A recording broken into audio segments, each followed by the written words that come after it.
드루킹 댓글 조작 사건을 통해 간단한 기술만으로 네이버의 댓글을 조작할 수 있다는 사실이 드러났습니다.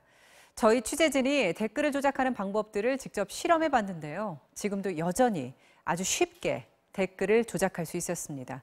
박진준 기자입니다. 댓글 조작의 핵심은 아이디를 많이 확보하는 겁니다. 부정한 방법으로 아이디를 얻는 방법은 크게 세 가지. 먼저 페이스북과 트위터로 아이디를 만들어 봤습니다.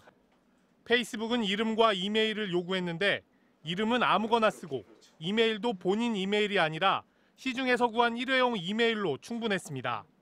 1분 만에 주인 없는 유령 아이디가 생겼습니다.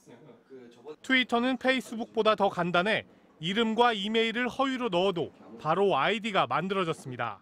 이렇게 만든 아이디로 포털에 직접 댓글을 달아봤더니 아무런 문제 없이 글이 올라갔습니다. 댓글을 무한대로 만들 수 있고 조회수를 올릴 수 있다는 것이 가장 큰 문제점입니다. 아이디 하나당 댓글 3개와 공감 50개. 그러니까 아이디를 100개만 확보하면 300개의 댓글과 5,000개의 공감 표시를 집중적으로 달 수 있습니다. 두 번째 방법은 불법 아이디를 구매하는 겁니다. 아이디를 판매한다는 사람에게 SNS로 문의했습니다. 판매자는 75만 원을 주면 하루에 10만 개의 사용 가능한 유령 아이디를 줄 수 있다고 주장했습니다. 이들은 포털 카페에 가입해 해킹 프로그램으로 카페 회원들의 아이디를 훔칠 수 있다고 말합니다. 가장 쉬운 방법은 돈을 주고 사람을 고용해 원하는 기사에 댓글이나 공감을 다는 겁니다. 아이디를 확보한 뒤에는 IP 주소를 바꿔야 합니다. 동일한 곳이나 동일한 사이트에서 많은 댓글을 올리면 포털이 이상하게 여겨 차단하기 때문입니다. IP 주소 바꾸기도 어렵지 않게 할 수 있습니다. 휴대전화 비행기 모드를 켰다가 끄면 IP 주소가 기존 주소에서 새 주소로 바뀌는 게 확인됩니다. 아이디를 확보한 뒤 이 과정을 자동으로 실행해주는 것이 매크로, 즉 자동 반복 프로그램입니다. 본사 인터넷 뉴스에 매크로를 이용해 댓글을 달아봤습니다.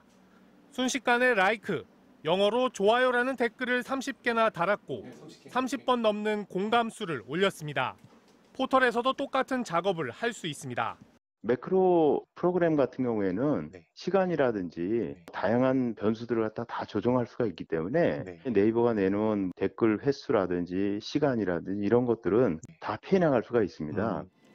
댓글 조작이 문제인 이유는 여론 왜곡 가능성 때문입니다. 포털의 댓글 영향력 평가를 위한 설문에서 응답자의 65% 이상이 댓글을 통해 여론을 짐작한다고 답했습니다. 많은 네티즌들은 기사를 보기보다는 댓글을 먼저 읽고 기사 내용을 파악한다고 이렇게 얘기까지 합니다. 일정도로 댓글의 영향력은 갈수록 이제 높아지기 때문에 여론 조작도 가능한 것이고요.